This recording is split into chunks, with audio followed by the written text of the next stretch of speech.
You are listening to the Fly the W670 podcast. It's season 2. It's episode 65. Jordan Wicks wows Cub fans. Don't forget to listen, download, review, and most importantly, subscribe to the podcast.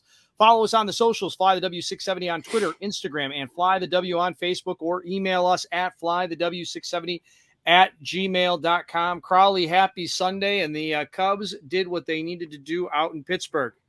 Took care of business, kept that series streak going. So, I think it was important to not split. You know how I hate 4-game series. I thought the Cubs, especially today, did a really good job. Yeah, excellent work overall. And let's walk it through it. We got to rewind all the way back to Thursday, though, to get this thing started. Yeah, game 1, you had Justin Steele going up against former Cubs prospect Rob Zastrinski. You remember him. He was briefly up with the 2016 team. The Cubs won this one 5-4, right? So, the way the offense started this game, Dustin, I'm thinking, okay, easy win, right? Rob Zastrinski, he was called up. He was the opener, and Nico greets him with the double. Dansby would line out, and of course, Ian Happ would strike out swinging. But with 2 outs, Cody Bellinger hit an RBI single, and the Cubs were up 1-0. You're going to hear me say that a lot, that Cody Bellinger really saves the day with 2-out RBI hits. Zastrinski was done after 1 work of inning, and Andre Jackson comes into the game. Seiya Suzuki greets him with the double. Yan Gomes hits a flare and put runners at the corners. And then Jeimer Candelario hit a sac fly to score. Seiya singles by Nico Magical, and Nico Horner give the Cubs 3-0. The offense is rolling. But in the bottom of the second, Justin Steele walked Endy Rodriguez and Vinny Capra bunted, but Steele did not feel it cleanly. He went barehanded instead of using his glove, and everyone was safe. He almost got out of it by striking out the next 2 batters, but Jin Hwan Bae, who had a lot of good at-bats this series, he singled to right to score Rodriguez, and the Cubs' lead was cut 3-1. Steele got out of the inning. Then in the bottom of the third with 1 out, Connor Joe walked, and Joshua Palacios hit a mammoth home run into the Allegheny River, shades of Kyle Schwarber's Allegheny home run in the 2015 wild card game, right? Sure was, yeah, sure was. And that's a mammoth is a good word for it. Yeah, he crushed that ball. Now, like I said, Andre Jackson's in. He gives up a couple runs. You think, okay, the Cubs are going to keep adding, but the offense went cold. The bats go cold. They only had 4 base runners, Dustin, from the 4th to 9 innings. 2 singles, a hit by pitch, and a Nicky Magical double. That Nick Magical double in the 9th was the only runner in scoring position for the Cubs since the 2nd inning. Luckily, Steele pitched his 17th quality start of the season. He went 6 innings, gave up 3 runs on 6 hits. 2 of them were earned, but the error was on himself. So he struck out 6, walked 2. The Cubs bullpen also continued to look good. Merriweather continued his dominance. Fulmer had a nice bounce back outing. The one guy out of the pen that struggled was Daniel Palencia. He walked Jack Sawinski to lead off the 9th, but then Alfonso Rivas attempted to bunt him over. And old man Yan Gomes leapt like a cat. The ball goes off his glove, and he catches it in his bare hand for the first out. What a great play! I got it. That was just spectacular. Like, seriously, old catcher. I mean, like, he was like a cat. But what ends up happening then, the next batter, Key Brian Hayes, hit one 386 feet, and Bellinger is going to catch it against the wall. That would have been a walk-off homer and many bark out, so Palacios gets out of it. So with the game tied in the top of the 10th, Talkman's the Manfred man. Nico would ground out to advance the runner. Swanson would walk to put runners at the corners. A wild pitch by former Cubs prospect Thomas Hatch allows Swanson to move to second. Unfortunately, there's going to be a wild pitch, and the ball completely misses the catcher, but it hits the home plate ump. Otherwise, a run would have scored. So with 1 out, Ian Happ up, he hits a flare, and Connor Joe just misses it, which then causes him to bobble the ball. Both runners score, Nico and Swanson, and the Cubs would be up 5-3, and Adbert Alzolay would pick up his 20th save. Dustin, he has converted his last 16 save chances since July 5th, the most in the majors during that stretch. Yeah, I mean, listen, he's somebody that you really have to talk about when you talk about most valuable Cubs at this point in the season, right? I mean, he has been so clutch, because that was something going into the season. 2 things. Who was going to take care of the 9th, assuming there was opportunity there? And then where was the power going to come from? Those were 2 huge questions. We still are asking, where's the power going to come from? But Alzolay is definitely a guy for the 9th inning, no doubt about that. Absolutely. And then when you talk about no power, game two, this is the one I was worried about. Kyle Hendricks versus Mitch Keller.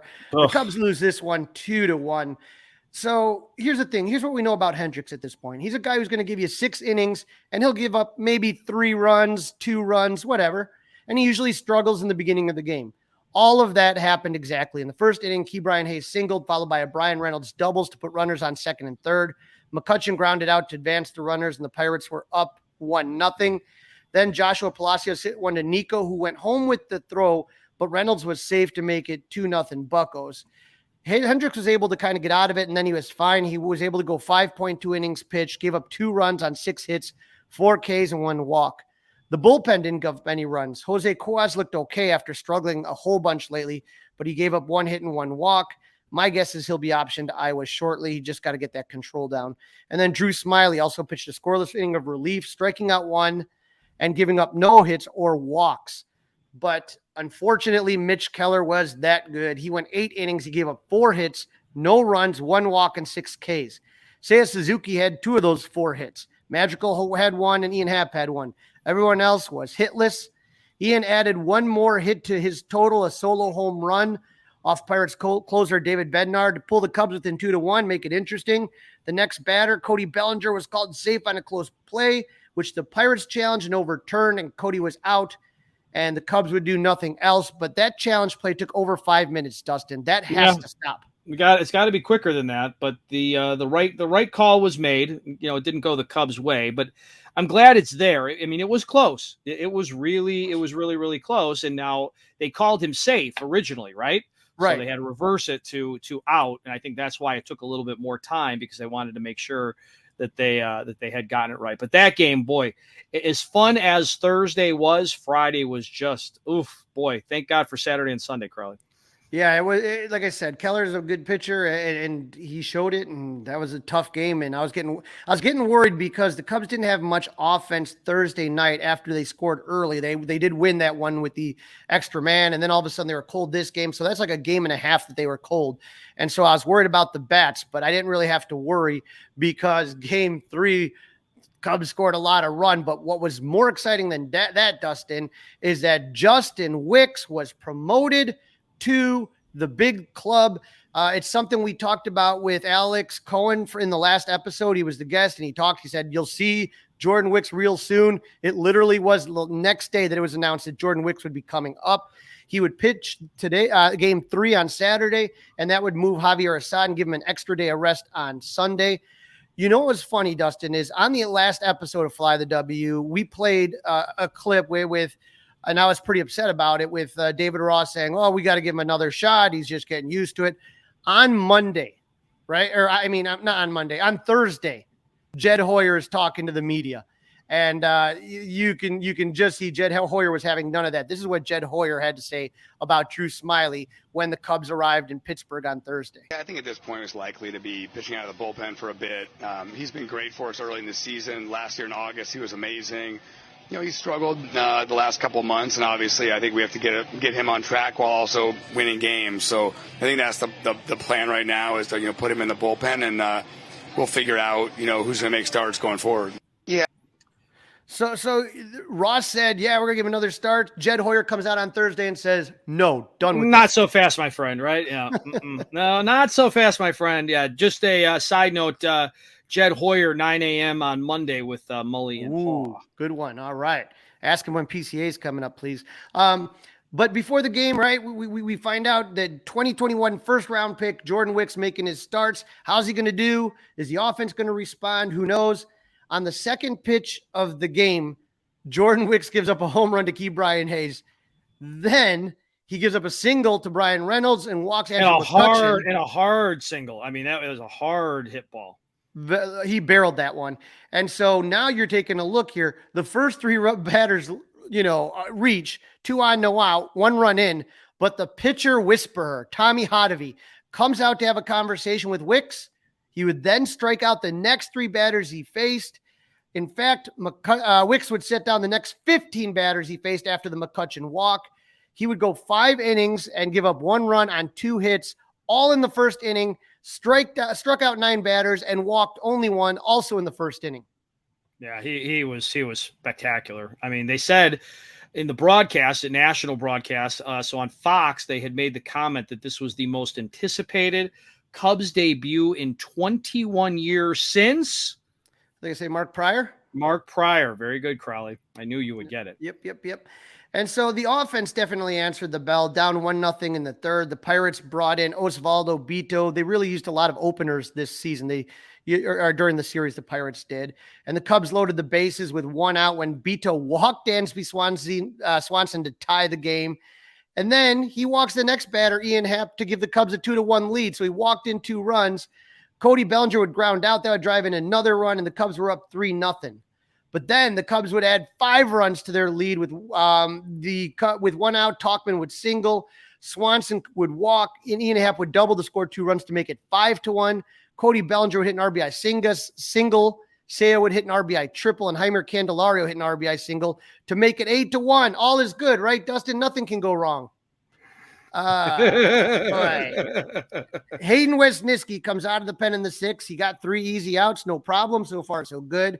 But then the wheels came off in the 7th.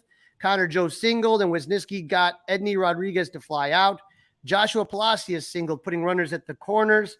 Liver Perugo hit a sac fly. Connor Joe scores. Cubs still up 8-2. And Wisniewski has 2 outs. That's not too bad, right?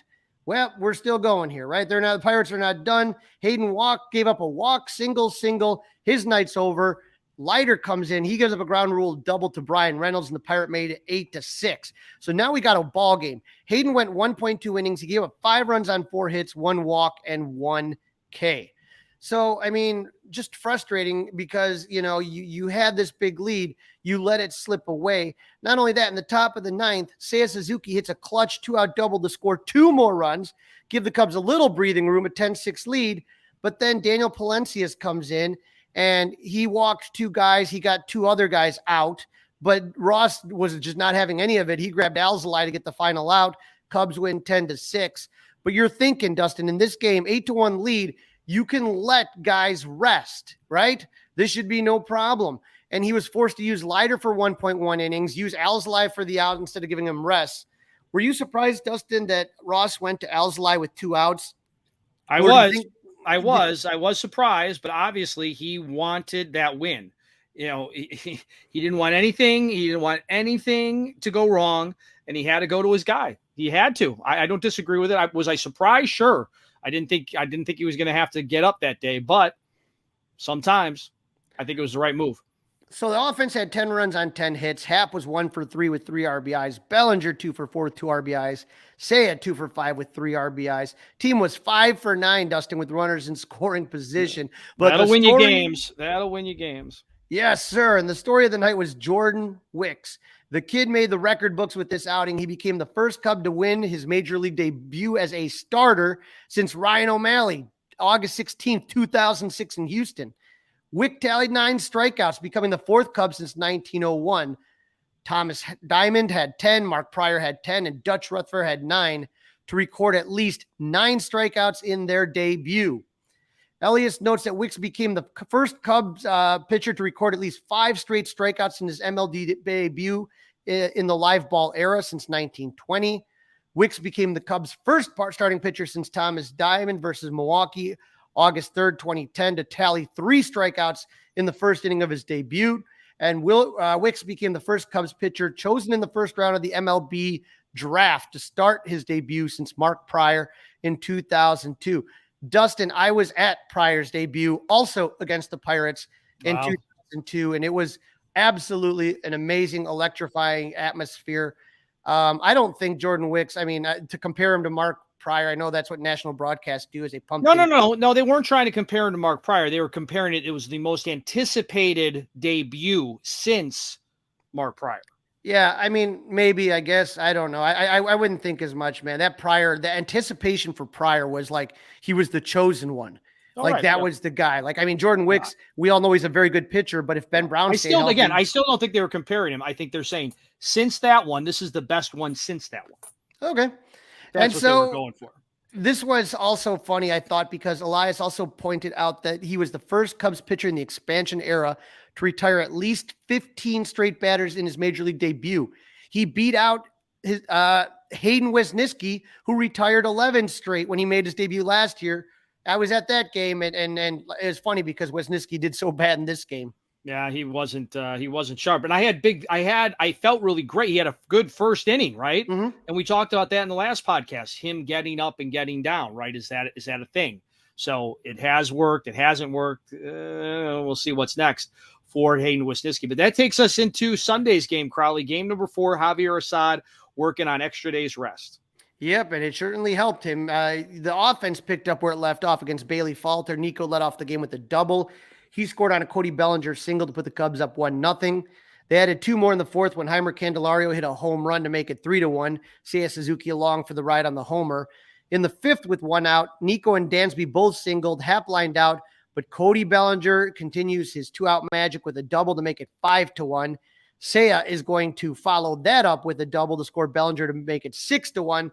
But oh no, the Cubs were not done. Seiya Suzuki doubled to lead off the 8th, advanced to 3rd on a Yan Gomes flyout, and Seiya scored when Heimer Candelario hit one slowly to the pitcher. Seiya was off on contact. He was able to beat the throw, and the Cubs were up 7-0. And then in the 9th, Nico led off with a single. Dansby struck out, Happ singled, and Cody Bellinger doubled to make it 9-1.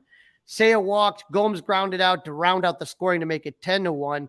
Nico was 3 for 5, Bellinger 3 for 5 with a season high 5 RBIs. Seiya 2 for 3 with 1 RBI and 2 walks. Heimer Candelario 1 for 5 with 3 RBIs. They were 4 for 13 with runners in scoring position. Now, Dustin, Javier Assad, I thought that extra day did him some good. He pitched 7 strong innings, gave up 1 run on 3 hits, 7 Ks and 2 walks. Defense made a lot of great plays behind him. And Keegan Thompson made his return, his first appearance since May 17th. He pitched 2 innings, gave up no runs, 1 hit, and 5 Ks, no walks. Dustin, how key would this be if we can get the Keegan Thompson from last year in this bullpen? That's what they're hoping, and they're going to need it because we're going to get into some injury notes in a couple of minutes. So they're going to need him to step up a little bit.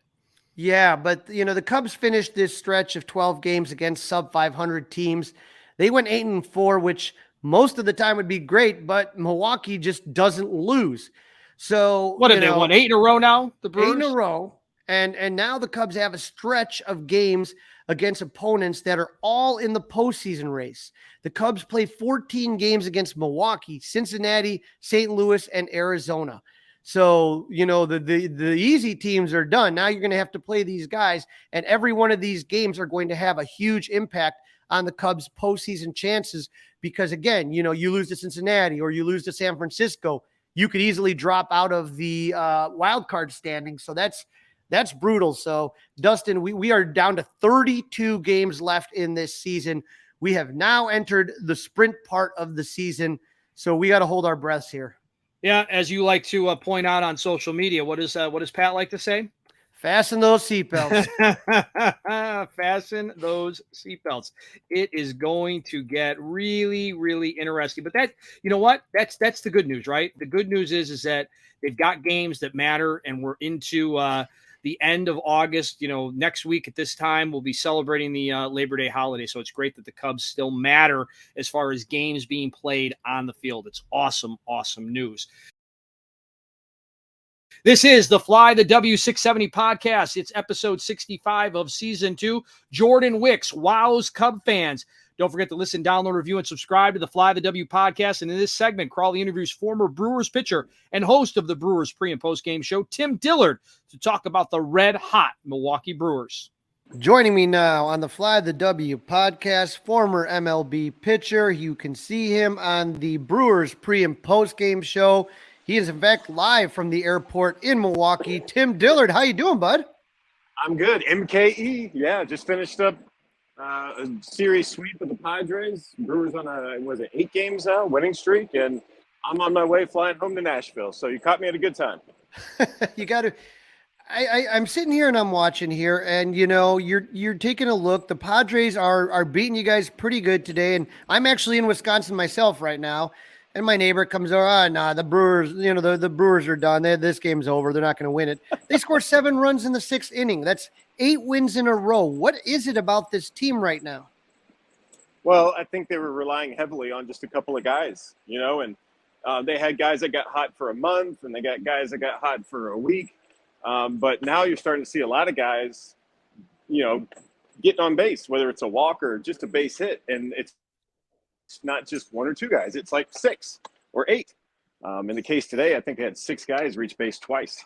So it was kind of the combination of walks, and then there was obviously some big base hits. But anytime you recognize a pitcher is not throwing a bunch of strikes, I think that's what the Brewers are good at.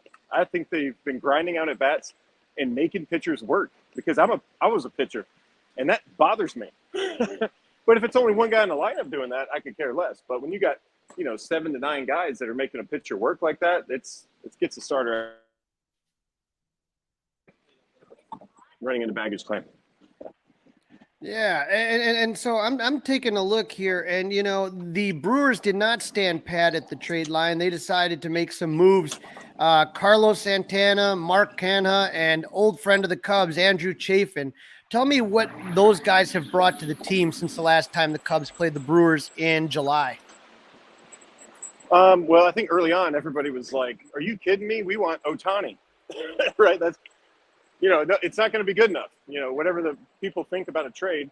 But I think Matt Arnold saw it. I think, the Brewers front office, the coaching staff, they saw 2 guys that are, going to get the job done. They've been around a while. They know what it's like to be traded and what they can bring to the club. And I mean, that's what we've seen since.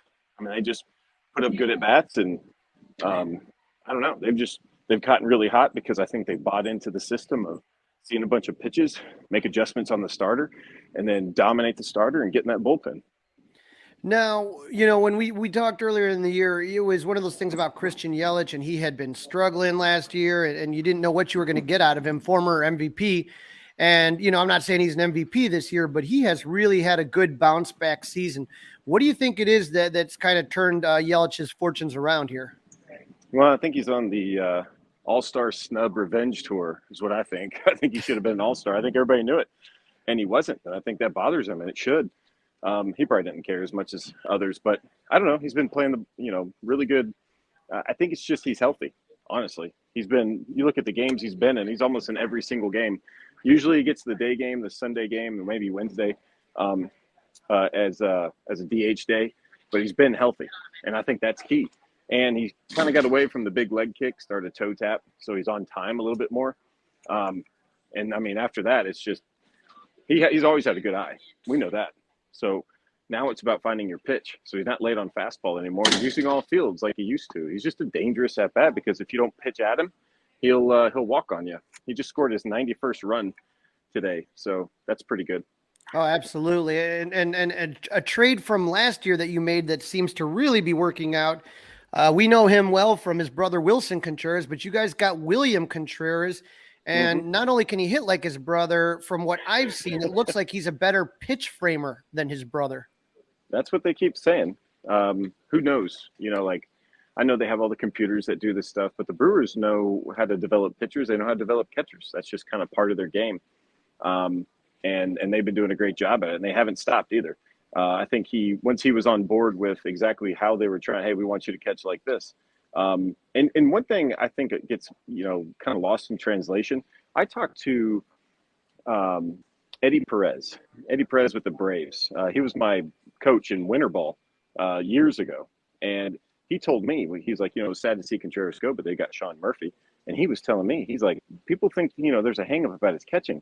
He goes, but I think he told me he caught 4 no-hitters in the minor leagues. 4. Wow.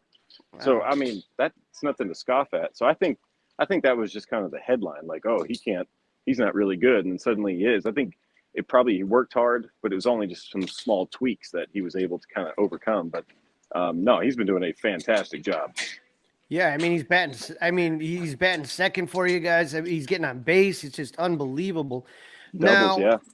Whenever the Cubs and Brewers meet, it's always a craziness. That 4th of July series where they split and the lead changes, it was just absolutely insane. So now, we're here. We're at the sprint as far as the season is concerned. 37 games left, and you have the Brewers into Wrigley Field. That first matchup is Jameson Taillon versus Wade Miley. We had Wade Miley here last year. What have you noticed about Wade Miley, and what does he bring to the Brewers? I mean, he's crafty. in this day and age where, younger, faster and all that, no one's going and drafting these kind of guys anymore, really. No one's going to find the softer throwing lefty comparatively. And I think what they got in him is a guy that not only is good for the team, but he helps everybody around him every single day. I would say one day before a start at home, he was out in the outfield out in the outfield with some of the other pitchers. They were talking about how to hold a different slider and stuff like that. And it was his day to start, and he's out there, helping those guys. So I think they were looking as a guy that's not going to be disruptive in any way, but he's going to be good. And the side effect is, here's what I found out, because I was one of the older guys in AA and AAA my last several years. When you start helping out the younger guys, it makes you better. You learn a little something when you're starting to teach it. And anyway, I think that's the side effect. I think he's gotten better because he's showing other guys what to do and helping them. And then suddenly he's figuring it out for himself. And I mean, he just mixes it up so well. And you're going to see a bunch of cutters. Cutters are going to be key. I think it'll match up good against this Cubs offense. Plus, seeing the Cubs 6 times in the last 32 games now, that's a big deal. Yeah, and not only that, game 2 for any baseball fan is going to be exciting. You got the Cubs ace, Justin Steele, versus the Brewers ace, Corbin Burns. So that is going to be an electric game to be at. Now, to try to say that, Corbin Burns isn't having as good a season as last year, I mean, that was a remarkable season, but he's had his ups and downs this year. Is there anything that you're seeing that kind of indicate what might be going wrong? Talking about Burns? Yeah. Ooh, man, he was Cy Young, and then if he wasn't Cy Young the next year, it's considered a disappointment. That's what I'm saying. It's hard to follow up that season last year. Yeah, you're not Cy Young again. It's save it. I know a bunch of guys that have won, not a bunch, but I know several guys that have won Cy Young. And one thing they always say is stuff just has to go your way. I remember talking to R.A. Dickey after he won Cy Young in 2012 with the Mets, and I was like, what was different? Because I'm curious. I'm like, what was different? What'd you figure out? And he goes, it just seemed like all the balls that would squeak through the infield, all my seasons, they just didn't this time. And every single call that was on the edge, I got the call. He's like, it's just little things like that makes, a pitcher that's good into something, elite. And, you see flashes of that where it's everything goes your way, even though you don't have your best stuff. But Corbin's been amazing. He's up there in quality starts. So he's only had 1 or 2 hiccups, but he, as collectively as a whole, he's one of the best in the game. Is there a lot of talk about re-signing him to an extension or something? Oh, I don't know. Yeah, I'm not that kind of analyst, man. I don't. People ask me all this stuff, what do you think about? I'm like, I have no clue. If they're there, if they have a jersey, and I think that's what most people worry about. When it comes I think that's what Craig Counsell worries about. Most managers, especially when they want to win, they could really care less about the fringe stuff, the upcoming stuff in the off season. They're talking how do we win now? So no, I haven't heard much on it. I don't know what they decide to do. I think what most people know is there's a lot of people that, are really good that probably need to get paid. And it's who goes and who stays. Right. And Brandon Woodruff is pitching game 3. That's against Kyle Hendricks. So like I said, a really fun series. Woodruff was injured for a while and he came back recently. How's he look since coming back? He's looked good. He's given up some home runs, but I think that's just because he's challenging hitters. He's not trying to beat around the bush and be, really let me see if I can, nibble and see if I can get you to swing. I think he's going right after hitters, and I think he should, because that's what he does. That's his game, is just his presence on the mound, and he hasn't shied away from it. Which, if you're coming off of missing 3 or 4 months, you would feel a little bit apprehensive. You just do. I mean, that's how guys are. But he is letting it loose. He was up to 98 last time out, so We're seeing the pitch count climbing. He went over 100 pitches last time. That's what you love to see. And honestly, Craig Counsell's letting some of these pitchers, a little bit more slack, right, in the rope. So they're going deep into ball games. Now, the thing that frustrated Cub fans is we had to stretch right now against some pretty easy opponents, and you guys had the Rangers and the Twins and the Dodgers and all these good teams, and it didn't seem to impact them. It looks like I can't remember who it was. It might have been Yelich, but when people were talking about the Cubs getting hot, I remember Yelich saying something like, hey, we're pretty good too. How confident is this team coming into Chicago? Confidence. Confidence is a buzzword. When things are going well, he's hitting with confidence. If he's pitching well, he's pitching with confidence. Team's playing well. I try not to use that word just because nobody really uses it in the clubhouse. It's what we use. It's what we use in the press and broadcast circuit. But I think what it comes down to is guys feeling good. They're feeling good. A lot of times when people struggle, especially hitters, it's just about a lack of being on base. They go up there. It's like sometimes they're not just hitting, but they're not walking either, and they forget what it's like to be on base. And a lot of times to break out of a slump, they say we got to swing the bat, sure, but it's about the pitches you don't swing at. So suddenly guys string together a couple of walks, and then they're on base. They feel good. But what I love about Craig Counsell is he keeps it creative. You have to create moments where guys can be heroes. Today it was Rowdy Tellez. He was on the bench. He hit a 3-run homer in game 1 and then didn't play in game 2 and comes off the bench in a big moment, gets a 2-run double. He creates moments where guys can shine, and that helps everybody. And he's always been good at that. And when guys deliver, it's compound interest. That's how these guys work. That's how all baseball players work. They call it confidence, but at the same time, it's just about different guys feeling good and having opportunities to really shine. And the ones that take advantage of it just lay the groundwork for the next guy coming up behind them. I gotta love this, Tim. We're sitting here, and we're about to get into September, and the very last game of the season, Cubs Brewers, Miller Park. AmFam, but sorry, we still call it the Sears Tower, but you sit there and you take a look how much fun. I mean, if both of these teams continue to play well, to have that series right there in Milwaukee to end the season is going to be a lot of fun. I know Cub fans will be there, just like Brewers fans are going to be at Wrigley this week, and I am looking forward to coming back, and hopefully, Tim, we can see you around the ballpark somewhere and have a beer or two. If I'm not even working, who cares? Even if I am working, I'll have a drink with you. It's bookends, right? Like whoever put the schedule together, it came out a little later last year because everybody's playing everybody now with that new rule change. So they took a little more time to put together the schedule, and some of it didn't add up. I remember there should have been an off day between playing a night game in LA and then a game in Texas the next day. So they kind of dropped the ball on that one. But having the Cubs series to start the year and having the Cubs series to end the season, for the Brewers, I know it's got to be exciting. But I'm going to be honest, to help me in my job, I kind of hope the last 3 games don't matter at all. It would be fun, and I guarantee that the atmosphere in Milwaukee would be electric. Oh yeah. Either way, it's going to be big. This series, I wish I was going to flying to Wrigley to see the games tomorrow, but sadly, I'm going home. Hey, well, I'm telling you, I love my family. If you ever do get out to Wrigley, we'll take you out and we'll show you some of the haunts around there. I mean, I'm sure you know plenty, but we'll show you a few more. And thank you so much, Tim, for jumping on. Oh, you got it. Anytime. Take care, my friend. Yep. Thank you. All right, Crawly, great job with that. This is Season 2, Episode 65 of the Fly the W podcast. Jordan Wicks wows Cub fans. And in this segment, we're going to go over some news, some roster moves, and preview the upcoming series against those Brewers. But before we do that, Crawly, let's take a look at the standings as we sit right now on Sunday afternoon. Yep, we take a look at the NL Central, and you have the Milwaukee Brewers. I'm assuming they just won, right? Oh, of course. Against San Diego. So they basically, San Diego had them, and the Brewers scored 5 or 6 in the bottom of the inning, and 72-57. They are 4 games ahead of the Cubs at 69-61. Both teams are 7-3 in their last 10. So the Cubs are not making up ground.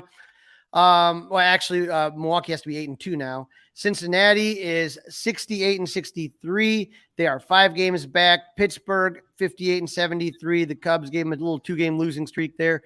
And then the lowly Cardinals at 56-75. They're 2-8 in their last 10. 3-game losing streak. You hate to see it, huh? Oh, yeah, breaks my heart. Breaks my heart.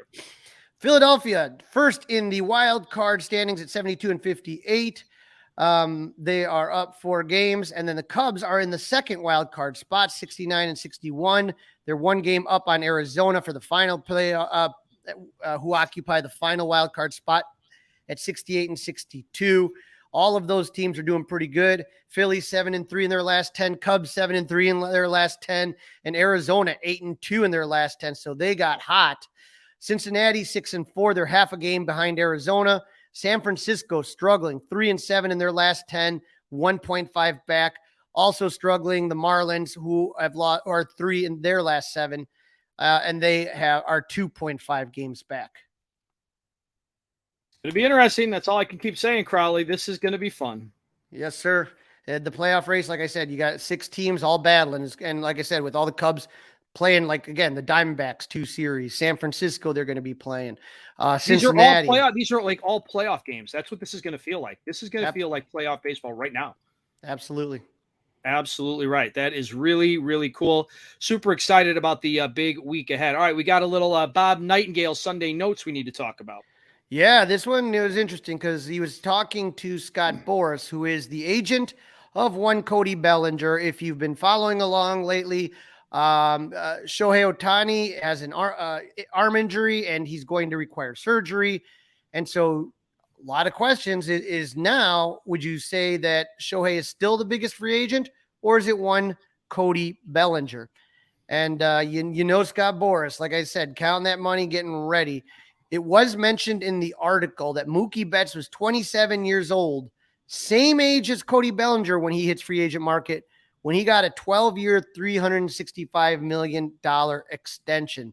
So right now, Dustin, I'm wondering if Scott Boras is throwing some balloons up there, a little test balloon here, that maybe 350 to 400 if you want to get Cody Bellinger.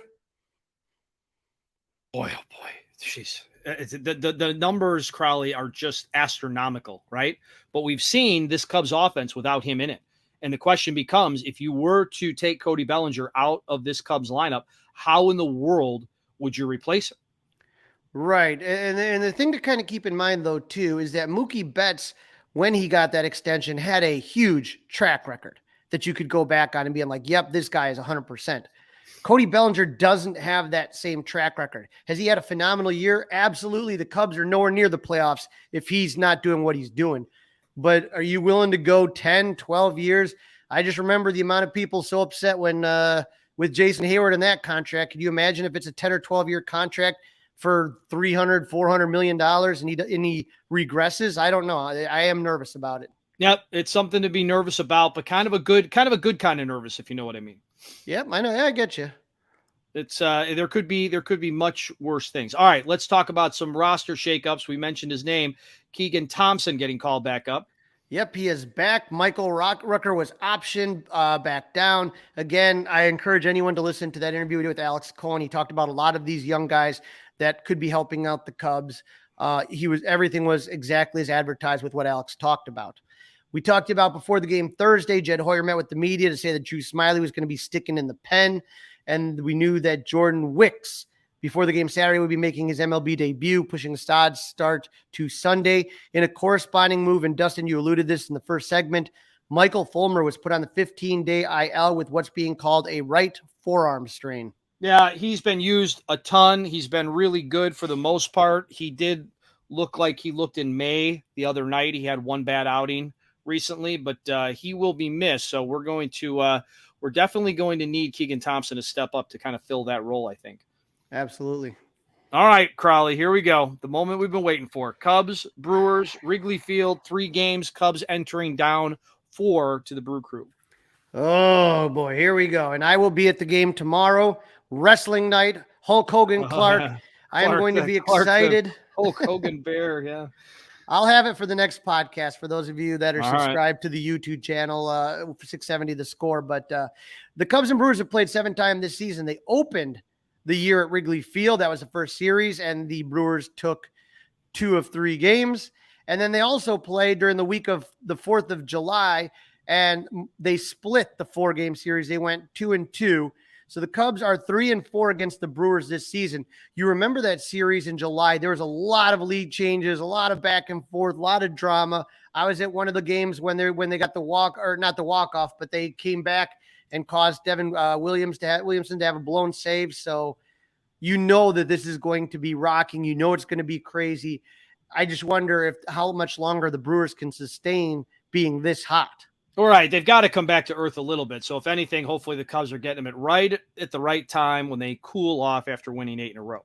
Now, the Brewers did not stand static during the trade deadline. They made their own moves. They added 3 new players to their big league roster. First baseman, Carlos Santana, who they got from the Pirates. Thanks a lot there.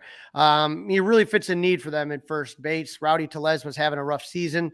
Outfielder Mike Canna is there, and reliever, an old friend of the Cubs, Andrew Chafin, is now in the bullpen for the Brewers. They traded some of their prospects from their very deep farm system, so they didn't have to trade players off the major league roster. Right, and they were supposedly in on some other big names as well that didn't end up happening, so I guess that's some good news. All right, so again, big 3-game series. It starts Monday night. Jamison Tyone, Wade Miley, the pitching matchup. Yeah, here we go. JMO, it's you saw what Jordan Wicks did. You saw what Assad has done, and it really has to be guys like Jamison Tyone. This is why he got paid the big bucks, is to come back and really kind of do something here. He's 7-8 with a 5.60 ERA. Last game was okay, not great. 5.2 innings, 4 hits, 4 earned runs, 1 walk. Remember, he was cruising with that no-hitter, and then he all of a sudden it all fell apart. He gives up a grand slam. So it looked a lot worse than what the performance actually was. It was a really good performance up until that 6th inning. Against KC, he did much better. 6 innings pitched, 6 hits, 2 earned runs. And against Toronto, that was the one that was a struggle. He went only 3 innings and he gave up 8 runs. That was just a disaster on 8 hits. Yeah, he's been up and down. We're going to need a real big performance from him on Monday night. I hope he's getting his rest right now. Yeah, I hope he's up to the test, because that's really need him to come through here. The Cubs, I don't know. I'm just feeling like they really need to take this series here. Of course. Yeah. You want it. You can't get swept. You don't have to win all. You don't have to sweep them, but you'd like to win the series and gain at least a game. Absolutely. And Wade Miley, he's kind of been up and down for them so far, but pretty solid. He's 36 years old. On the Cubs last season, he was 6-3 with a 3.18 ERA. Against Minnesota, he went 5 innings, gave up 5 hits, 3 earned runs. Against the Dodgers, he took the loss. He went 5 innings, gave up 7 hits, 3 earned runs. Against Colorado, did very well. 6 innings, gave up 2 hits, 1 earned run. But very Kyle Hendricks-esque at this point in his career. Kyle Hendricks-esque, you think? Yeah. Is that your comp right now for that? Okay. Yep. All right. Well, based on that, I think this could be, maybe this is the high scoring game of this series. Maybe game 1 is the high scoring. Maybe check out the total in that one. All right. Game number 2, Cubs ace, lefty Justin Steele. Yep. All he keeps doing is giving you quality starts and winning games. 14-3 with a 2.80 ERA. Against Pittsburgh, he went 6 innings, gave up 6 hits, 2 earned runs, 6 Ks and 2 walks. He was a no decision on that. Against KC, he won that one. He went 6 innings, gave up 2 runs on 6 hits with 7 Ks and no walks. Against Toronto, no decision, 5 innings, gave up 6 hits, 3 earned runs with 7 Ks. So he's about as solid as you can get. And Dustin, this is the game you really want to watch. This is going to be as close to a playoff game that Justin Steele will experience, because not only is the atmosphere going to be electric, but he's going against the ace of the Brewers staff. So it's ace against ace, right? Ace versus ace. That's the way, for the fans' standpoint, that you couldn't want anything better than that. Right. Now, Burns is not having as good a year as last year. He's 9-6 with a 3.65 ERA, but on any given day, man, the guy could absolutely be lights out. He struggled against Minnesota. He went 6 innings, gave up 6 runs on 8 hits. But against the Dodgers, he went 7 innings, gave up only 2 hits, 0 earned runs. And then against the White Sox, he went 5.2 innings, 8 hits, 5 earned runs. So when you want to talk about inconsistent, a lot of up and down with Corbin Burns this year. A lot up and down. Good. Hopefully more down than up on game number 2. That'll be Tuesday night at Wrigley. Then we've got an afternoon contest, getaway day, game number 3, Kyle Hendricks, Brandon Woodruff. Yep, Kyle Hendricks. The professor, like I said, we know what he's going to do. He's 5-7 with a 3.80 ERA. He's going to go 5 or 6 innings. He's going to give up 3 or less runs, and you hope that that's not enough to have you defeated. It was against Pittsburgh, going 5.2 innings, gave up 2 earned runs on 6 hits. Against KC, he got the win. He went 5 innings, gave up 1 earned run. And then against the White Sox, he went 6 innings, gave up 7 hits, 3 earned runs. So again, he gives up roughly 2 or 3 runs a game, which again, you should be able to win those games. Should be able to win those games. Absolutely right. He keeps you in ball games. As much as people might have been upset that he gave up those runs early, you're never going to win a game with 1 home run, at least not very often. A solo home run at that, right? At that, right. Solo home run at that, right. So I'm not going to blame Kyle right now for that game. Right. No, absolutely. He did everything. And if you can't score more than 2 runs, I'm sorry. You know, that's an issue here, but we'll see what happens. If you're taking a look, then they are going to be going up against Brandon Woodruff. Brandon Woodruff is 3-1. He's only started 6 games this season because of injuries. He was out for a long time, and so he was activated on August 6th. So he had right shoulder inflammation. He went on the IL on May 15th, and then he started his rehab July 22nd, and then he was called up August 6th. So again, in his last 3 starts against San Diego, he went 6 innings, gave up 3 hits, 1 earned run. Against Texas, he went 5 innings, gave up 3 hits, 4 earned runs. And against the White Sox, he went 6 innings, gave up 4 hits and 2 earned runs. The Cubs always seem to have some trouble with this guy. We'll see what happens. I don't know. Again, it seems like he's pitching deep into games, so it doesn't seem like he'll be on any pitch count or anything. So the Cubs are just going to have to find a way to beat him. Find a way to beat him. And the way to beat him is with your hot players. Let's get into the hot and the not, and Cody Bellinger back on the hot list after a week off.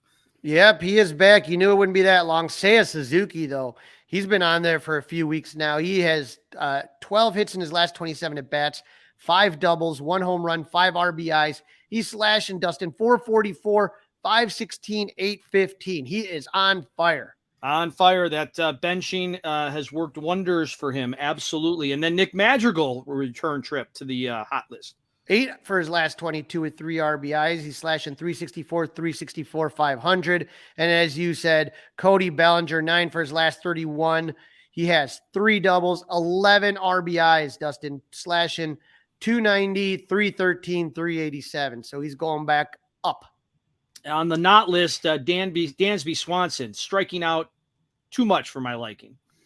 Yeah, he's 5 for his last 27. He has 1 home run and 5 RBIs, 8 strikeouts to 5 walks, which isn't horrible, but still a lot of strikeouts. A lot of strikeouts for him. Slashing 185, 313, 296. And then Mike Tauchman, who everybody was ready to build a statue to, is starting to come down to earth a little bit. 3 for his last 23 for the Palatine Pounder. He's not pounding too much right now. He's slashing 130, 231, 130. Yeah, he'll be back. I trust in Mike Tauchman. I'm not worried about him. All right, this is where we get to find out, Crawly, who are the Brewers that Cub fans need to be worried about. There's a lot that you need to be worried about. Carlos Santana came from the Pirates. He's 6 for his last 15 with the RBI, slashing 400, 471, 467. Mark Canha, who they got in a trade at the deadline, he's 4 for 12. I would look out for William Contreras, 4 for his last 12 with a home run and 4 RBIs. And Willy Adames, please be careful with him. He's 5 for his last 16, but he has 2 home runs and 6 RBIs. That guy is really, he just knocks the ball out of the park. Okay, and as far as the nuts are concerned, it's not a real big list. It really is Christian Yelich, who's had a very good season, a bounce-back season, but he's 2 for his last 15 with no home runs, no RBIs. He's slashing 133, 278, 200. And he's usually pretty good against the Cubs, so we got to watch out for him as always. All right, Crawly, prediction time.